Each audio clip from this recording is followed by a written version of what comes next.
Hello class, my name is Lisa Simmons and I chose to do my video presentation on Chapter 7, which will be an overview of managing stress and the work-life balance.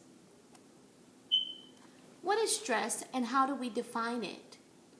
According to Griffin et al., stress is a person's adaptive response to a stimulus that places excessive psychological or physical demands on that person. And some of these psychological or physical demands can be burnout, job stress, anxiety, energy or loss thereof, sleepiness, and just feeling overwhelmed. Then there are components of stress. The first component is the notion of adaptation. This is where people adapt to stressful circumstances in several ways. Basically, they learn how to deal with the stress. Then there is the role of the stimulus, known as the stressor, anything that can induce our stress. This could be psychological or physical. In our body, it can cause us to have headaches, frequent infections, fatigue, or even skin irritations. In our mind, we can begin to worry, have nightmares, make hasty decisions, or be indecisive. Emotionally, we can have loss of confidence or become irritable and sometimes depressed. Behavior-wise, we can become accident-prone, loss of appetite, become restless, or start smoking more if you're a smoker. Then there is the component of excessive stress, stress that is perceived as excessive by a person, or stress that may not be present. The stress process. Dr. Hans Selye has pioneered much of what is known about stress today. His most important and noted contributions were his identification of what is known as general adaptation syndrome and the concept of eustress and distress that helps to explain the stress process. The first process that we're going to talk about is known as the General Adaptation Syndrome, GAS. The General Adaptation Syndrome stress process identifies 3 stages of response to a stressor. This syndrome may also be defined as the manifestation of stress in the whole body as these stages develop over time. The first stage is what is known as the alarm stage. This is where we panic or fight or flight. Then there's the resistance stage, where we learn how to resist the stress that surrounds us or that is affecting us.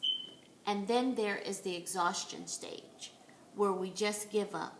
We're no longer able to fight the stress or deal with it. Distress and eustress concepts. The eustress concept is the pleasurable stress that accompanies positive events, such as getting a promotion on your job, getting married, or getting an award. Distress, which is the opposite, is an unpleasant stress that accompanies a negative event. This may be excessive pressure on your job, unreasonable time demands or workloads, or even bad news. Common causes of stress. There are common causes of organizational stressors and life stressors. Organizational stressors may be task demands, physical demands, role demands, or interpersonal demands. Some task demands may be occupational task demands on our job. Physical demands may be the office design and how we have to work in a particular environment in order to meet the objectives and goals for doing our job. Then there are role demands where there's oftentimes conflict. The interpersonal demands where we have to work as a team, and sometimes there are group pressures. Or we may have conflict with leadership styles or personalities. Then there are our own personal life stressors, where we may experience a life change or life trauma, change in our financial status, change in the health of a family member, change in a different line of work, change in our work hours and conditions, change in sleeping or eating habits, or a life trauma that may be the death of a spouse, the divorce, or we may face foreclosure on our home. Then there are consequences of stress. There's individual stress that mainly affects the individual person, behavioral consequences, stress that may cause harm to a person or maybe others, psychological consequences, which relates to a person's mental health and well-being, medical consequences, stress that affects a person's physical well-being. This may be heart disease, stroke, stomach ulcers, or even acne. Then there are organizational consequences of stress, where we may have a decline in our work performance, producing a poor quality of work or possibly not meeting deadlines. Then some employees may also experience withdrawal, where they have constant absenteeism, they just decide to quit, or they begin missing deadlines. Then there is the burnout, where we feel exhaustion mentally and physically, and we can also lose our self-confidence when we are at a burnout stage. So, as we know that there are common causes and consequences of stress, what is important to do is to learn how to manage the stress in the workplace. We must learn to individually cope, and then we must learn to develop organizational coping strategies in order to deal with our stress.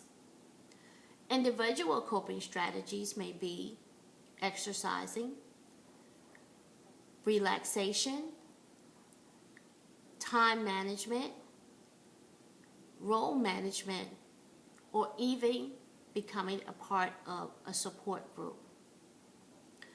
Organizational coping strategies is where the actual organization provides institutional programs to help us properly design our work schedules.